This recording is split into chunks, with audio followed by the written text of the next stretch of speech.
ka? Uy, ate, bawal mag-react. Ako lumayas ka, bunso. Bawal nga mag-react. What if may boyfriend ako?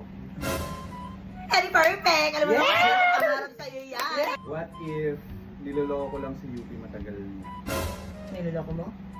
Uy, ate, bawal nga mag-react. Kaya mo siyang Niloloko ko daw eh, ba't hindi ako nagre-react? What if gusto na kita mapangasawa? Uy, ang bilis-bilis mo naman. Di ba kita sinasagot at tama na kaagad? Sagutin mo na ako, Seko.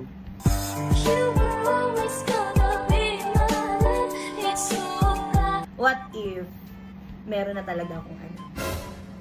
Uy, ate, sasabihin mo na ba? Oo, feeling ko ito na yung best time para malaman niya. Siyempre, para malaman ko din kung tatanggapin ba na ako. Meron ka na? Kilala mo din siya dahil malapit din siya sa'yo. Actually, 15 years old na siya. Gusto mo siya makilala? Nak, si Iling yung anak ko. Si Iling yung tunay kong anak. At 15 years old na siya.